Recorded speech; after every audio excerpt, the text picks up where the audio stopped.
First Q&A is, how does Barstool decide which talent participates in the live events and reality shows?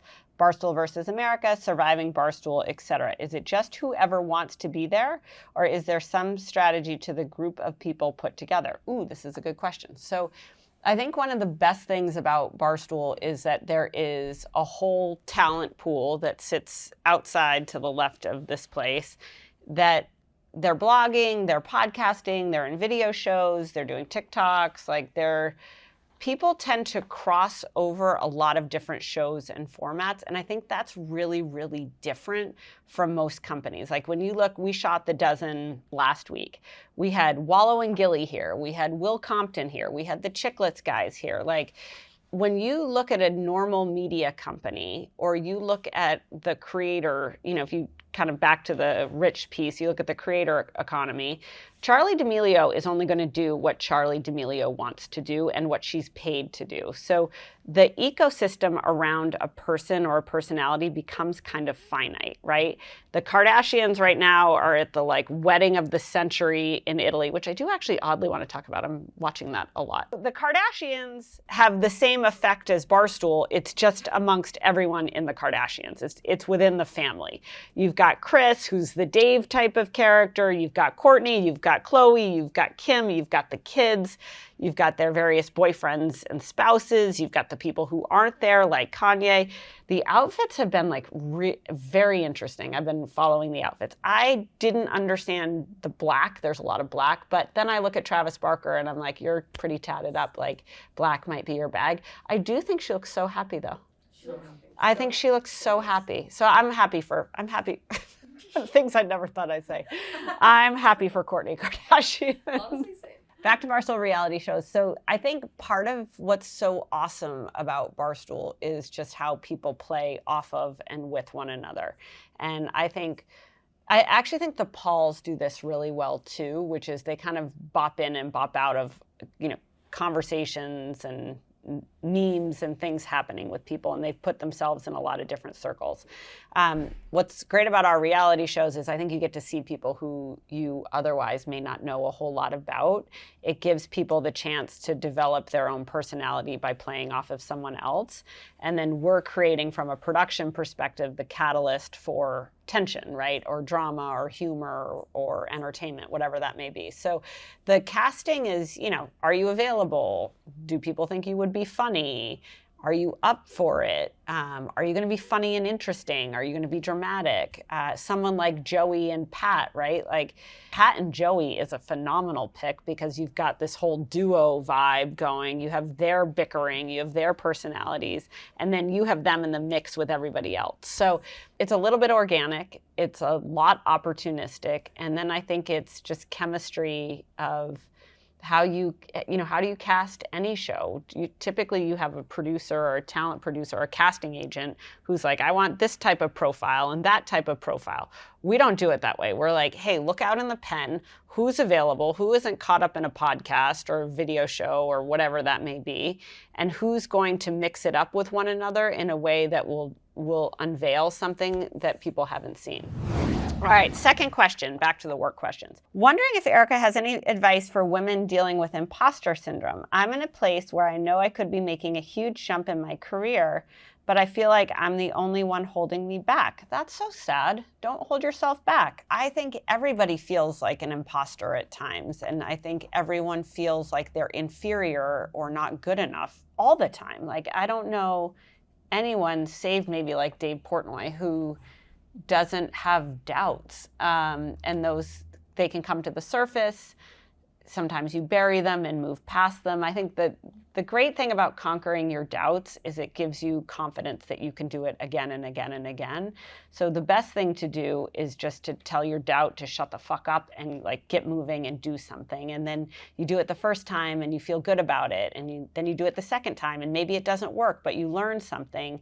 And then you also see that when you take a risk or you make a jump, and you don't necessarily land, it's not catastrophic. Like, it still always works out. I read this like great quote once that essentially everything always works out because people by nature are optimists, and they're going to find a way to say or to make themselves feel that whatever the outcome may be, whatever the conclusion is, that there's a chance that they'll be happy as a result of it. So I think the biggest thing is, like, don't let the doubts get in your way. I have doubts all the time.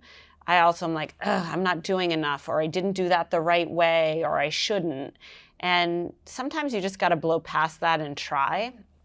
And when you try, you learn. And the more you learn, the more you can do. It's like that. What's that NBC thing? Like, ding, ding, ding. Oh, like, the more you know. The more you know. Like, the more you know, the more you can do. And maybe reframe how you feel about what you're trying to do as, hey, I'm going to try something so I learn more. And then that makes it less scary. Okay, third question. I have a single coworker that's on the same level as me under the manager that we share. Okay.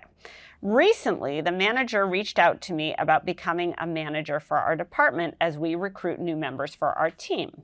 Do you have any advice on how to adjust from being the same level coworkers to now managing that person? Ooh, that's like the hardest management challenge there is, to become the boss of your friend or your peer. Awesome opportunity. You should take it. You should be like, thank you, manager, for recognizing that I can do more and I want to do more here.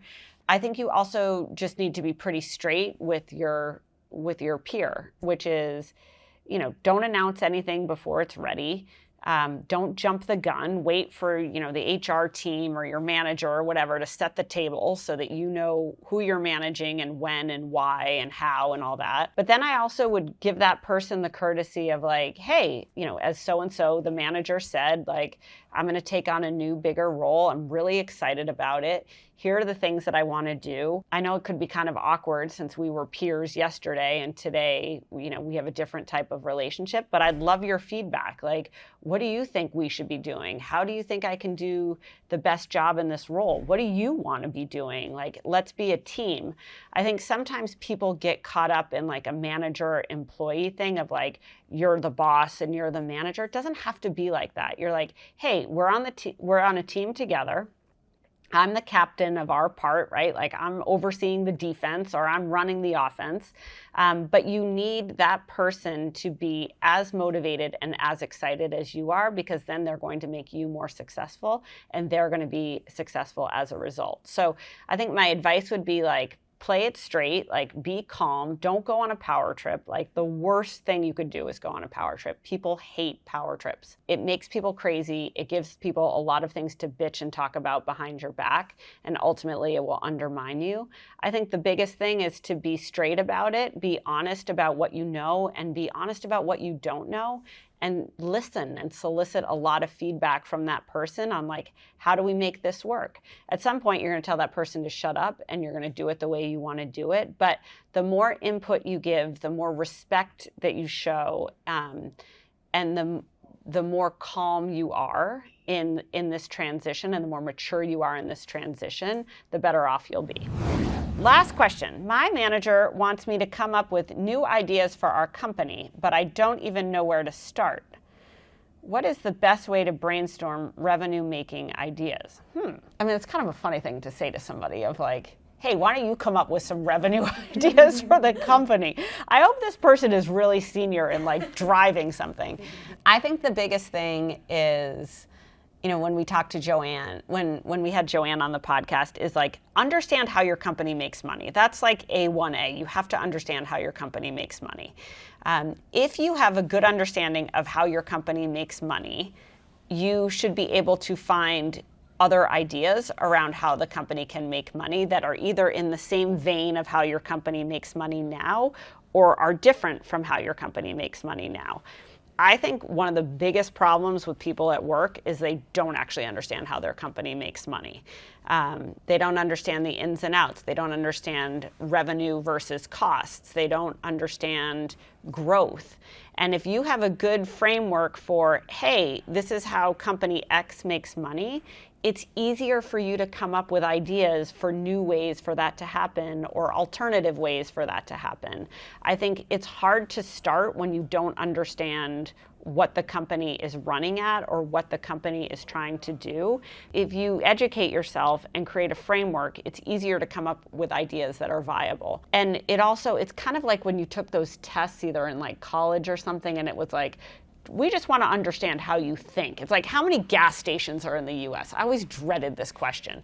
Like, how many gas stations are in the US? Nobody fucking knows how many gas stations are in the US. But the reason the question is important is, how do you think about it? How do you break down the question of how many gas stations there are in the US? What is your deductive reasoning? How do you string together your thoughts? How did your recommendation or your answer come about? And it's exactly the same right here. How does your company make money? Okay, your company makes money like this. As a result, here are 5 new ideas.